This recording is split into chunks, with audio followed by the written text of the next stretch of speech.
Tarisisi Hope Ministry TV ni umuryango washinzwe ugamije gufasha abakene, imfubyi n'abapfakazi batagira kirengera, abana baba mw'ibarabara, abasangwa butaka, abarwariye mu bitaro ndetse n'imfungwa. Nawe nimba hari umusanzu wifuza gutanga, duhamagare cyangwa utwandikire kuri izo nimero ziri kuri screen. Yes 121212 bakunzi ba Tarisisi Hope Ministry, nibaze ko meze neza ku majwi mukaba muri kumwe na Mr. Da Silva wa mwana wanyu, na cyane yuko ntabafise ntaco mba mfise mudahari canke se mu ntege amatwi, mba nibaza yuko umuntu aba ariko atamba yirorera. Uno munsi uribaza ati nakuzaniye iki canke se igitumye nje kuri Mike za Tarisisi Hope Ministry, wibaza yuko ari kubera iki? Ni inkuru iri hagati y'abagabo babiri, ariwe Samba Famba hamwe na Koresha Umwanya, basanze bita umwe ati nticawa, uwundi ati ni Leroy de la Forêt n'ibindi mazina agiye atandukanye. Ni Samba Famba ku munsi w'ejo canke se niho bigaragara amafoto yashoboye gusohoka agaragaza yuko Koresha Umwanya ariko ahimbaza umunsi mukuru canke se bavuga ati umunsi w'amavuko w'umwana wiwe agira kabiri,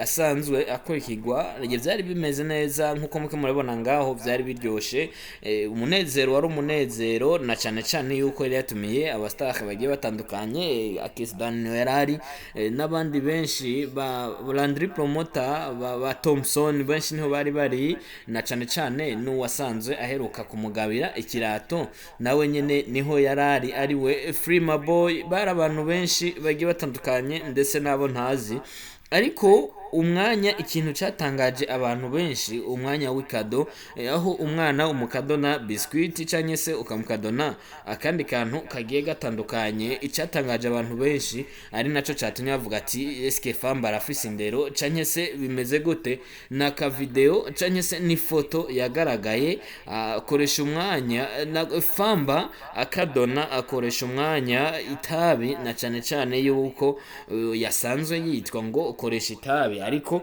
benshi muri bo baratangaye ati mbe Koresha Umwanya ko dusanzwe tumuzi atatabi anywa, bigenze gute Famba yubahuke ashobore kumuha itabi mu kiganiro canke se mu munsi mukuru w'umwana wiwe? Na cyane ko navuga ati aka kantu ko hari,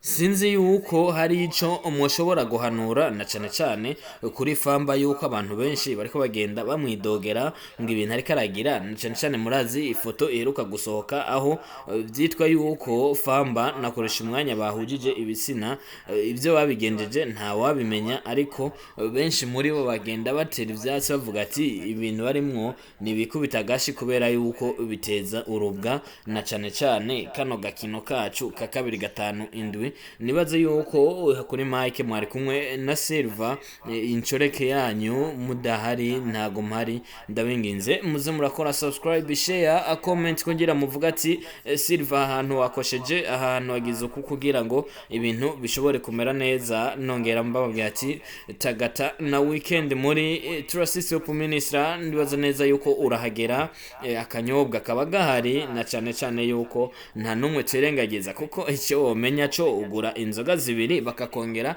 imwe, promotion irabandanya gushika mu kwa mbere. Ciao.